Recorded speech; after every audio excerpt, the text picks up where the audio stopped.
దేవుని నామానికి స్తోత్రాలండి. Lord Christ church members అందరికీ కూడా నా వందనాలు. మరి యూట్యూబ్లో చూస్తున్న వారికి కూడా నా వందనాలు. ఈ దినం మనము దీర్ఘదర్శి అయిన ఎలీషాని గురించి కొన్ని విషయాలు మనం ధ్యానించుకుందామండి. ఈ యొక్క ఎలీషా గారు ఏలియా యొక్క మరి సహాయకుడిగా ఉన్నాడండి. మరి ఏలియా తర్వాత ఈయన ఇశ్రాయేలీలు కాలంలో ఈయన కూడా దీర్ఘదర్శిగా ఉన్నాడండి. తర్వాత ఈయన ఇశ్రాయేలీల రాజులైన యెహోరాము, యెహోయాహాజు, యావాషు అని నలుగురు రాజులు ఉన్నప్పుడు ఈయన దీర్ఘదర్శిగా ఉన్నాడండి. తర్వాత ఈయన అబెల్ మెహోలా అనే ఊరువాడు. అయితే అతని తండ్రి పేరు షాపాతు చాలా స్థితిమంతుడండి, అంటే చాలా గొప్పవాడు అన్నమాట. మరి ఏలియా గారు దేవుని ఆజ్ఞ ప్రకారంగా మరి అబెల్ మెహోలం వెళ్ళి ఎలీషాను నీ తర్వాత ప్రవక్తగా మరి ఆయన్ని ప్రవక్తగా నడిపించాలా, నువ్వు వెళ్ళి అతన్ని అభిషేకించు అనేసి అని చెప్పేసి మరి దేవుడు ఏలియాకి ఆజ్ఞ ఇవ్వగా ఏలియా అబెల్ మెహోలు వెళ్ళి ఎలీషాన్ని ప్రతిష్ఠించడానికి వచ్చినప్పుడు ఎలీషా 12 అరకలతోటి తన భూమిని దున్నిస్తున్నాడండి. అతను కూడా మరి ఆ భూమిని ఒక అరకతో ఆయన కూడా దున్నిస్తున్నాడు అన్నమాట. అయితే ఈ యొక్క ఎలీషా 7 నుంచి 8 సంవత్సరాల వరకు కూడా ఏలియాకి సేవకుడిగా ఉన్నాడండి. తర్వాత మనం మొదటి రాజులు 19వ అధ్యాయము మరి 19వ వచనం నుండి కొన్ని వచనాలు మనం చదువుకుని ధ్యానించుకుందాం. ఏలియా అతడి నుండి పోయి ప్రయాణం చేసి ఏలియా అతడి నుండి పోయిన తర్వాత అతనికి షాపాతు కుమారుడైన ఎలీషా కనపడను. అతడు తన ముందరనున్న 12 అరకల ఎడ్ల చేత దుక్కి దున్నించుచు 12 అరక తాను తోలుచుండెను. ఏలియా అతను చేరబోయి తన దుప్పటి అతని మీద వేయగా అతడు ఎడ్లను విడిచి ఏలియా వెంట పరిగెత్తెను. అయితే ఆయన వచ్చి మరి ఆ యొక్క అబెల్ మెహోలా వచ్చేటప్పటికి ఏలియా 12 అరకల చేత దున్నించడం, ఒక అరకతో అతను కూడా దున్నడం కూడా జరిగిందండి.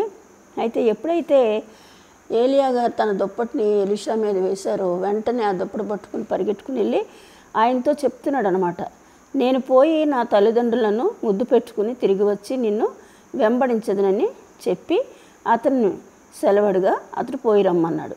అయితే ఎప్పుడైతే దుప్పటి తన మీద పడిందో వెంటనే ఆయన వెనకాల పరిగెట్టి నేను నా తల్లిదండ్రులకి వెళ్ళి నా తల్లిదండ్రులు ముద్దు పెట్టుకుని నేను వెనక్కి వచ్చేస్తానంటే సరే వెళ్ళమనమని చెప్తాడనమాట. సరే తల్లిదండ్రుల దగ్గరికి వెళ్ళిన తర్వాత ఆయన తిరిగి వచ్చి నేను వెంబడించదని చెప్పి అతను సెలవుడుగా అతడు పోయి రమ్ము, నా వలన నీకు నిర్బంధం లేదని చెప్పాను.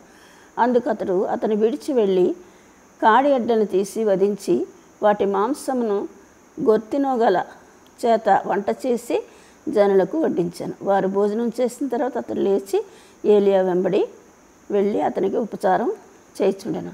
సరే తల్లిదండ్రులు నేను ముద్దు పెట్టుకుని వస్తానని తల్లిదండ్రులకి వెళ్ళి అక్కడ 2 ఎడ్లను తీసుకుని వధించి అక్కడ వాళ్ళందరికీ ఒక రకంగా విందు చేసినట్టు లెక్క అన్నమాట. అది అయిపోయిన తర్వాత మళ్ళీ వచ్చి ఏలియా గారిని వెంబడించి వెళ్ళిపోయాడు. తర్వాత మనము 2వ రాజులు చూసినట్లయితే కనుక 2వ రాజులో 2వ అధ్యాయము మనం కొన్ని వచనాలు చదువుకుందామండి.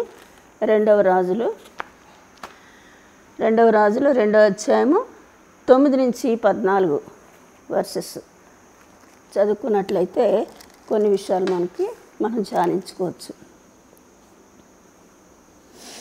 9 నుంచి 14 వచనాలు. వారు దాటిపోయిన తరువాత ఏలియా ఎలీషాను చూచి, నేను నీ యొద్ద నుండి తీయబడక మునుపు నీ కొరకు నేనేమి చేయకూడదు అని వానిని అడుగగా, నేను మనిద్దరం ఈ యొర్దాను నది దాటి వెళ్ళిపోయిన తర్వాత, అంటే దేవుడు ఆయన్ని మరి అగ్నిరథాల మీద తీసుకెళ్తున్నాడు అన్నమాట అండి. అయితే ఆ సమయంలో ఈయన అడుగుతున్నాడు, ఏలియా ఎలీషాను చూసి, నేను నీ యొద్ద నుండి తీయబడక మునుపు నీ కొరకు నేనేమి చేయకూడదువో దానిని అడుగుమని చెప్పగా, అంటే నీకేం కావాలని అడుగుతున్నాడు. నేను అగ్నిరథం మీద మరి ఆకాశానికి వెళ్ళకముందు నీవు నా నుంచి ఏం కోరుతున్నావని అడుగుతున్నాడు అనమాట అండి. అప్పుడు ఎలీషా, నీకు కలిగిన ఆత్మలో 2 పాళ్ళు నా మీదకి వచ్చినట్లు దయచేయమన్నా. ఆయనకున్న ఆత్మలో 2 అంతుల ఆత్మ ఈయన కోరుకుంటున్నాడు అనమాట. అలా నీ యొక్క ఆత్మ 2 అంతులు నా మీదకి వచ్చేలాగా నాకు దయచేయనేసి అని చెప్పి అడుగుతున్నాడు అనమాట. అయితే ఆ ప్రకారము నీకు లభించును కనబడని ఎడల అయితే నీ యొద్ద నుండి తీయబడినప్పుడు నేను నీకు కనబడని ఎడల ఆ ప్రకారము నీకు లభించను, కనబడని ఎడల అది కాకపోను. నేను వెళ్ళేటప్పుడు నేను నీకు కనిపిస్తే గనక నీకు 2 అంతుల ఆత్మ వస్తుంది, కనపడకపోతే మాత్రం అది జరగదు అనేసి అన్నట్లుగా ఆయన చెప్తున్నారనమాట. ఆ ప్రకారము నీకు లభించను, కనబడినది అది కాకపోవునని చెప్పాను. వారు ఇంకా వెళ్ళుచు మాట్లాడుచుండగా, ఇదిగో అగ్నిరథమును అగ్నిగుర్రములను కనపడి వీరిద్దరిని వేరు చేశాను. ఆ సమయంలోనే అగ్నిగుర్రాలు అగ్నిరథం వచ్చి ఏలియాను ఎలీషాను కూడా సపరేట్ చేసినాయండి. అప్పుడు ఏలియా సుడిగాలి చేత ఆకాశమునకు ఆరోహణమాయను. ఎలీషా అది చూచి, నా తండ్రి ఇశ్రాయేలుకు రథమును రౌతులను నీవే అని కేకలు వేశాను. అంతలో ఏలియా అతనికి మరలా కనబడకపోయాను. అప్పుడు ఎలీషా తన వస్త్రమును పట్టుకుని 2 తునకలుగా చేశాను. మరియు ఏలియా దుప్పటి క్రింద పడగా అతడు దాన్ని తీసుకుని యొర్దాను ఒడ్డునకు వచ్చి నిలిచి, మరి ఒంటి మీద నుండి క్రింద పడిన ఆ దుప్పటిని పట్టుకుని నీటి మీద కొట్టి, ఏలియా యొక్క దేవుడైన యెహోవా ఎక్కడున్నాడనను. అతడు ఆ దుప్పటితో నీటిని కొట్టగా అది ఇటు అటు విడిపోయినందున ఎలీషా అవతల ఒడ్డుకు నడిచిపోయాను. ఇక్కడ ఏలియా గారి పైకి వెళ్తూ ఉన్నప్పుడు ఆ తర్వాత ఆ దుప్పటిని ఆయన క్రింద వేశారండి. క్రింద వేసినప్పుడు ఈయన ఆ దుప్పటితో మరి యొర్దాను నదిని కొట్టినప్పుడు ఆ యొర్దాను నది విడిపోయింది. ఆ యొర్దాను నది దాటి ఆయన బయటికి వచ్చేసాడనమాట. ఈ విధంగా ఎలీషా ఏలియా గారి దగ్గర నుంచి 2 అంతల ఆత్మను పొందుకున్నాడండి. ఆ రోజు నుంచి ఆయన మరి ఒక దీర్ఘదర్శిగా కూడా ఆయన ఇశ్రాయేలీ దేశంలో కొంతమంది రాజుల దగ్గర ఆయన పనిచేశారన్నమాట అండి. ఈ చిన్న వాక్యం దేవుడు దీవించగాకండి. మరి చిన్న ప్రార్థన చేసుకుందాం. ప్రేమ నమ్మకం గల మా పరలోక ప్రీతి అండి, మీకు వందనాలు. సర్వశక్తిమంతుడా, సర్వోన్నతుడా, సర్వకృపానిధి, మీకు వందనాలు ప్రభా. ఈ సాయంత్ర సమయంలోనైనా మరి ఎలీషాను గురించి కొన్ని విషయాలు నేర్చుకోవడానికి మీరు ఇచ్చిన కృపను బట్టి, ధన్యతను బట్టి వందనాలు. వినబిడ్డలందరినీ మీరు దీవించి ఆశీర్వదించండి నా ప్రభా.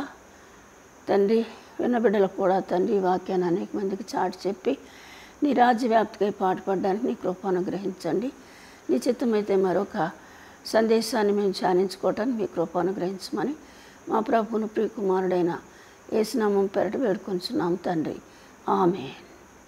తండ్రి యొక్క కుమారుని యొక్క పరిశుద్ధాత్మ యొక్క ప్రేమ, కృప, సమాధానం, సహవాసం, ఆదరణ ఇప్పుడు ఎల్లప్పుడూ సదాకాలము కూడి వచ్చిన బిడ్డలందరికీ తోడుగా ఉండను గాక.